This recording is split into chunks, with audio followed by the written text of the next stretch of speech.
அகிலமெங்கும் உள்ள தமிழ் நேயர்கள் அனைவருக்கும் பரம்பரை ஜோதிடர் உங்கள் மனோ பாலாஜியின் அன்பான வணக்கம். மீனராசி நேயர்களுக்கு, மீனராசி பிறந்த உங்களுக்கு சனி பகவான் பெயர்ச்சி, ராகு கேது பெயர்ச்சி, குரு பெயர்ச்சி, இந்த மகா கிரகங்கள் சொல்லக்கூடிய வருடக்கோள்கள், இந்த பெயர்ச்சி மார்ச் மாதம் 29ஆம் தேதியிலிருந்து மே மாதம் 20ஆம் தேதிக்குள்ளே இந்த பயிற்சிகள் ஏற்பட போகுதுங்க. அப்போது இந்த வருடக்கோள்கள் பயிற்சி ரொம்ப முக்கியத்துவம் கொடுக்கக்கூடிய ஒரு நிலையில் தான் இருக்குதுங்க. கடந்த காலத்தில் நம்ம இருந்த சூழ்நிலைக்கும் இப்போ இருக்கக்கூடிய ஒரு சூழ்நிலைக்கும் இனி வரக்கூடிய காலம் நமக்கு எப்படி இருக்கும், மாற்றங்கள் இந்த பயிற்சிகளால் உருவாகுமா அப்படிங்கிறத பற்றி தாங்க இந்த பதிவில் இப்போ நம்ம பார்க்க போகிறோம். முதலாக பார்க்குறவங்களா இருந்தீங்கன்னா சப்ஸ்கிரைப் பண்ணி பெல் பட்டன் அழுத்தி ஆல் ஆப்ஷன் கொடுங்க. மீனராசி அப்படின்னா குரு பகவானுடைய ஆதிக்கத்தில் பிறந்தவங்க, ஊருக்கு பெரிய மனிதர், மனசுக்கு நேர்மையானவங்க, அடுத்தவங்க கிட்ட நியாயமாக நடந்துக்கக்கூடியவங்க, பாசத்துக்கு கட்டுப்பட்டவங்க, அடுத்தவங்களுக்கு உதவி செய்கிறதுல ரொம்ப சந்தோஷம் அடைவீங்க. இப்படி பல விஷயங்களுக்கு சொந்தக்காரர் மீனராசிக்காரர். ஆனால் உதவிகள் பண்ணணும், அடுத்தவங்களுக்கு நன்மைகள் செய்தோம், கூட பிறந்தவங்களுக்கு தேவையானதை செய்தோம், பெற்றவர்களை மனம் கஷ்டப்படாத அளவுக்கு நடந்துக்கிட்டோம். ஆனால் நாம் எப்படி இருக்கிறோம்? கஷ்டத்தில் தான் இருக்கிறோம். காரணம், ஜென்மத்தில் ராகு, 12ஆம் இடத்துல சனி, 3ல் குரு. எப்படி இருக்குங்க? ஜென்மங்கிறது நம்மளுடைய ராசியில் ராகு சஞ்சாரம் பண்ணிட்டார், 7ஆம் இடத்துல கேது. கணவன் மனைவிக்குள்ளே மட்டும் கிடையாதுங்க, பழக்க வழக்கத்தில் யார்கிட்ட நட்பு வச்சுக்கிட்டோம்னா அது கூட நமக்கு சங்கடங்களை கொடுத்துருக்கு, அது ராகு. அப்புறம் பார்த்தோன்னா உடல் ரீதியில் இது ஒரு பலவீனம் அடைஞ்ச மாதிரி தெரியுங்க. மனசில் முதல்ல இருந்த, ஏன்னா நீங்கள்லாம் ஒன்று நினச்சிட்டிங்கன்னா அன்றைக்கி முடிக்கலாம், உங்களுக்கு தூக்கம் வராது. போகணும்னா போகணும், செய்யணும்னா செய்யணும், லாபமோ நஷ்டமோ நினச்சிட்டோம், பார்த்துருவோமே அப்படின்னு நினைக்கக்கூடியவங்க தான் மீனராசிக்காரர். ஆனால் இப்போ பார்த்தோம்னா செய்யலாமா செய்யக்கூடாதா, பண்ணலாமா பண்ணக்கூடாதா, பண்ணுனா நல்லது நடக்குமா கெட்டது நடக்குமா, ஏன்னா ஏதோ ஆரம்பித்த குழப்பத்தில் போய் முடியுது இல்லையா, அதனால தான் இந்த குழப்பங்கள்.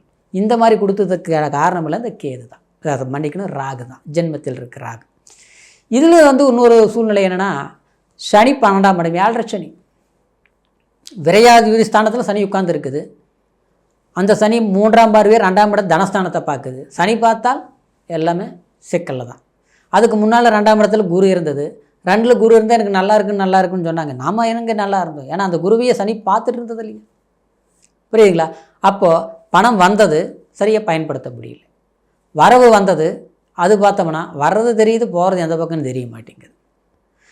மற்றவங்களுக்கு உதவின்னு ஒன்று செஞ்சோம்னா அவங்களுக்கு ராஜ வாழ்க்கை தான். ஆனால் நமக்குன்னு யார்கிட்ட உதவி கேட்டோம்னா இன்றைக்கி போய் நாளைக்கு வாங்குற மாதிரி தாங்க. இந்த மாதிரி ஒரு சித்திரவதை எல்லாமே ரொம்ப பட்டு தெளிஞ்சிட்டிங்க. அதுவும் இந்த 1.5 வருஷத்தில் நமக்கு கஷ்டம், நாம் பட்ட கஷ்டம் அடுத்தவங்களுக்கெல்லாம் வேண்டாம் பாவம், அவங்க நல்லா இருக்கட்டும் அப்படின்னு நினைக்கிற அளவுக்கு ஒரு அனுபவம் பட்டுட்டிங்க. ஏன்னா உங்களுக்கு எங்கே போனாலும் ஒரு கௌரவமாக, ஒரு மதிப்பாக, ஒரு மரியாதையாக நடந்துக்கிட்டங்க. ஆனால் பாக்கெட்டில் 10 ரூபாய் இன்றைக்கி வைக்கிறதுல கஷ்டமாக இருக்குது. அடுத்தவங்க கையில் கொடுத்து அங்கே மாட்டிடுச்சு, நம்ம கையில் இல்லை. எவ்வளோ வந்தாலும் பத்த மாட்டேங்குது, பிரச்சனை அதுதான். இந்த மாதிரி ஒரு சூழ்நிலைகள் எல்லாமே சிக்கி அந்த 2ஆம் இடத்த சனி பார்த்ததுனாலேங்க 3ஆம் பார்வையா நம்மளுடைய பேச்சை பலவீனம் அடைஞ்ச மாதிரி ஆகிப்போச்சு. ஒரு இடத்துக்கு போகணும்னு நினச்சா கூட அந்த போய் பேசினா அது எடுபட மாட்டேங்குது, நடக்க மாட்டேங்குது, தள்ளி போகுது வேலைகள். சொந்த தொழில் பண்ணுறவங்க தான் எதுக்கும் பயப்பட மாட்டோம், கரெக்டாக இருப்போம், கச்சிதமாக முடிச்சுட்டு தான் அப்படி தான் போயிட்டு இருந்தது இது வரைக்குமே. ஆனால் 30 வயசு 40 வயசுலலாம் அசால்ட்டாக இருந்த காலத்தில் நல்லா சம்பாரித்தோம். இன்றைக்கி பார்த்தா 50-60 ஆகி இந்த நேரத்தில் என்ன பண்ணுறதுங்கிற அளவுக்கு தண்ணியில் தாமரைப்பூ மாதிரி தத்தளிக்கிற கோப்பில் இருக்குதுங்க மீன் ராசி. இந்த மாதிரி ஒரு சூழ்நிலைகள் எல்லாமே இருந்ததுக்கு காரணம் இந்த 3 பலவீனமான பயிற்சிகள் தான். இது 3மே இப்போ வரக்கூடிய பயிற்சி சாதகமாக இருக்குது. மார்ச் மாதம் விரையச்சனி, ஜென்மச்சனியாக வரும். 7.5 சனி தான், மாற்றம் இல்லை, சரிங்களா? ஆனால் இவ்வளோ விரயம் இருக்காது, இவ்வளோ கஷ்டங்கள் இருக்காது. ஆனால் கொஞ்சம் குறையும், ஏன்னா குரு வீடு இல்லையா, அவர் வரும்போது நமக்கு என்ன பண்ணுவார், குருக்கிட்ட கொஞ்சம் கருணை காட்டுவார் கண்டிப்பாக. இருந்தாலும் நீங்கள் என்ன செய்யணும், கூட்டு தொழில் வேண்டாங்க. அடுத்தவங்க கிட்ட சப்போர்ட்டாக போய் கடன் வாங்கி கொடுக்குறதும் வேண்டாங்க. அப்புறம் பார்த்தோம்னா அடுத்தவங்களை நம்பி நம்ம வேலையை ஒப்படைச்சிட்டு அவரெல்லாம் கரெக்டாக முடிச்சிடுவார், அதெல்லாம் நம்பிக்கையான ஆள் அப்படின்னு நம்புறதும் வேண்டாங்க. சொந்த பந்தத்துக்குள்ளேயே போகிறோமா பார்க்குறோமா வர்றோமாங்கிற மாதிரி இருக்கணும். நல்லா நெருங்கி பழகணும்னா கடைசியில் அங்கேயே நம்ம சங்கடங்களை கொடுத்துரும். அதில் கொஞ்சம் கவனமாக இருக்கணும். கணவன் மனைவிக்குள்ளே கூட விட்டு கொடுத்து போகிறது தான் நல்லதுங்க. சரிங்களா? பேசுகிறாங்களா, வீட்டுக்காரர் பேசிட்டு போகிறாங்க, மனைவி பேசுகிறது எப்பவும் பேசுகிறது தானே பேசிட்டு போகுது அப்படின்னு நினச்சி போனால் மட்டும்தாங்க சங்கடங்களை குறைக்க முடியும். சரிங்களா? ஆனால் இப்போ இருக்கிற அளவுக்கு இப்போ இருக்காது. ஏன்னா மார்ச் 29 பிறகு ஓரளவுக்கு பரவாயில்ல. அப்புறம் வேலை தானே நமக்கு முதுகெலும்பு, நம்ம அடையாளமே வேலை தானே.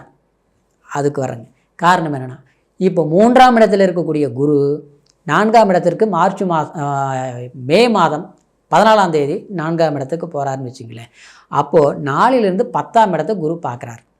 அப்போது 10ஆம் இடத்தை தொழில் ஸ்தானம், நம்மளுடைய அடையாளம். இப்போ வேலையிலெல்லாம் சிக்கல் இருந்தது பார்த்தீங்களா, நம்ம எதிர்பார்த்த மாதிரி ஒன்றும் பண்ண முடியல, அது பண்ண முடியல, எல்லாம் சிக்கலாக இருக்குது, வேலையில் பாதி நிற்குது அப்படிங்கிறது எல்லாமே சரியாக முடிச்சுடுவீங்க. ஒரு வருஷமும் நல்லா இருக்குது.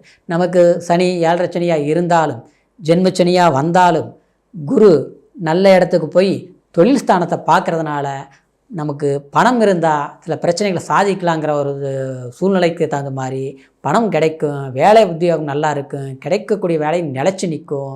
இந்த மாதிரி இருக்கிறது இடைஞ்சல் இருக்காது.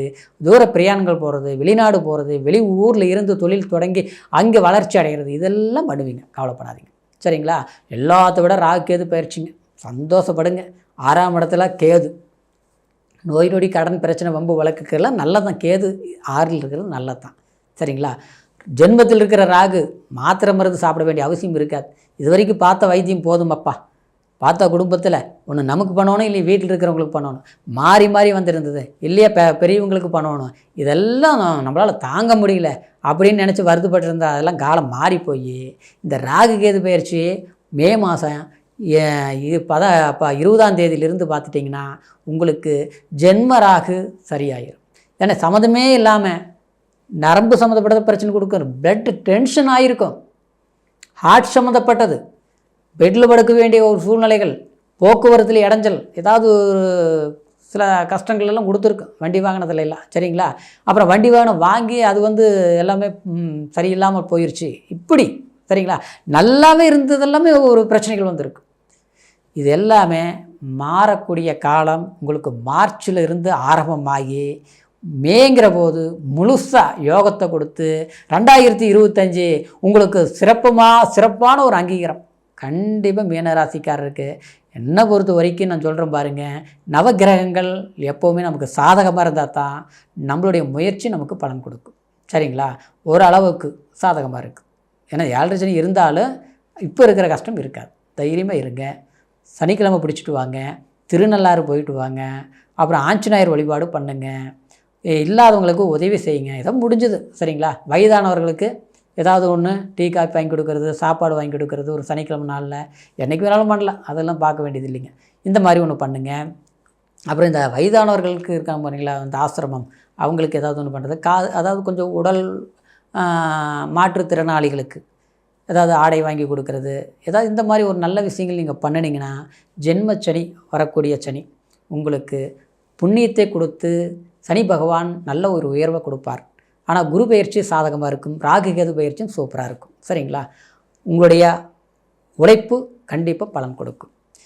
இதே நேரத்தில் இது கோச்சாரங்கிறதுனால உங்கள் பிறப்பு ஜனன ஜாதகத்தையும் ஒரு முறை பார்த்துக்குங்க. உங்கள் ஜாதகம் நம்மக்கிட்ட பார்க்கணுன்னு நினச்சிங்கன்னா கீழே இருக்கிற நம்பருக்கு ஃபோன் பண்ணி உங்கள் பிறந்த தேதி நேரம் ஊர் சொல்லிவிட்டு பொறுமையான நேரத்தில் கேட்டு உங்களுடைய ஜாதகத்தை முழுமையாக கேட்டு தெரிஞ்சுக்கலாம். சரிங்களா? ஏதோ சந்தேகம் இருந்தாலும் கேட்டு தெரிஞ்சுக்கலாங்க. மீண்டும் அடுத்த பதிவில் உங்களை சந்திக்கிற வரைக்குங்க. நன்றி, வணக்கம்.